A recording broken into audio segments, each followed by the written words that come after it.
देश में चल रहा विधानसभा चुनावी माहौल इस वक्त काफी राजनीतिक आरोप प्रत्यारोपों से भरा हुआ है।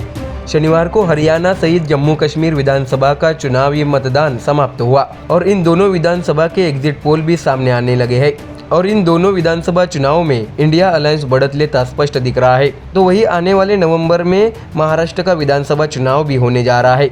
ऐसे में महाराष्ट्र की राजनीति इस वक्त काफी गरमाई हुई है। शिवसेना के दोनों गुट एक दूसरे पर आरोप प्रत्यारोप लगाकर चुनाव में अपनी झोली में ज्यादा से ज्यादा सीटें डालने का प्रयास करते दिख रहे हैं। आपको बता दें कि आगामी विधानसभा चुनाव में शिवसेना शिंदे गुट से उम्मीदवारी मिलने का कोई संभावना नहीं है। इसलिए शिंदे गुट के युवा सेना पदाधिकारियों के साथ साथ कई नगर सेवक उद्धव बालासाहेब ठाकरे की पार्टी में रविवार को शामिल होने जा रहे हैं। ऐसी विश्वसनीय जानकारी भी मिली है।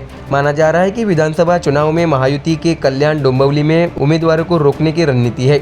मुख्यमंत्री एकनाथ शिंदे, सांसद डॉक्टर श्रीकांत शिंदे के आशीर्वाद से जिस परिवार ने कल्याण डोंबिवली नगर पालिका में महापौर, स्थायी समिति के पदों, एक ही घर में 3 नगर सेवक पदों और अन्य पार्टी पदों का उपभोग लिया, माना जाता है कि ऐसे ही परिवार के युवा पदाधिकारी शिवसेना उद्धव बालासाहेब ठाकरे के पार्टी में प्रवेश की पहल की है।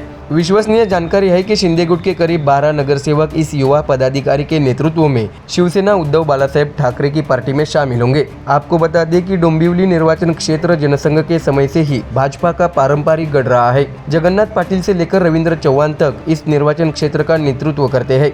ऐसे में शिंदे शिवसेना के एक युवा नेता ने वरिष्ठों से आग्रह किया कि उन्हें इस निर्वाचन क्षेत्र से उम्मीदवार बनाया जाना चाहिए। ऐसे में इस नेता को कुछ दिनों तक वरिष्ठों का समर्थन मिला। हालांकि इस युवा नेता ने पिछले 3 महीने से लोक निर्माण मंत्री रविंद्र चौहान को लेकर आक्रामक रुख अपनाना शुरू कर दिया था। मंत्री रविंद्र चौहान के जन्मदिन के अवसर पर इस युवा नेता के आदेश पर शहर में उनका चित्रण करने वाला एक पोस्टर लगाया गया था। इस मुद्दे पर महायुति के वरिष्ठ नेताओं के बीच तीखी नोकझोंक हुई। बीजेपी के वरिष्ठ नेताओं ने शिवसेना के वरिष्ठ नेताओं से कहा कि बीजेपी महायुति का पालन करेगी और शिवसेना के युवा नेता उसके खिलाफ बगावत कर महायुति में तेढ़ निर्माण करे। ऐसा बीजेपी वरिष्ठ नेताओं ने शिवसेना को सुनाया था।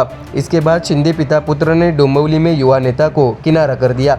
इसे किनारे करने के लिए इस युवा नेता की पुलिस व्यवस्था को हटा दिया गया। जैसे ही ये सारी गतिविधियां इस युवा नेता के दिल पर लगी, उन्होंने शिंदे शिवसेना को राम राम करने का फैसला किया।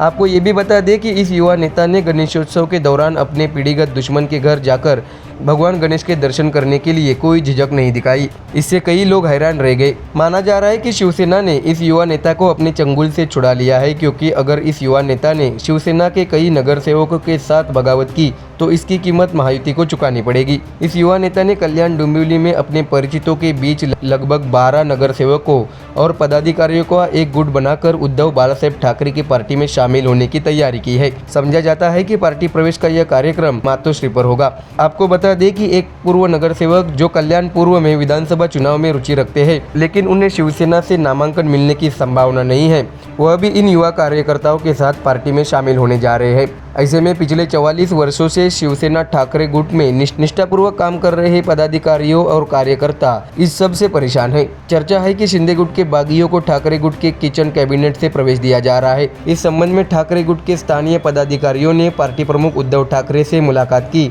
तो देखा दर्शकों आपने कैसे चुनाव से पहले शिवसेना के दोनों गुटों में अब दल बदल का सिलसिला जारी हो चुका है। ऐसे में आने वाले विधानसभा चुनाव में कौन बाजी मारता है, ये भी देखना होगा। Bureau report, MDR news.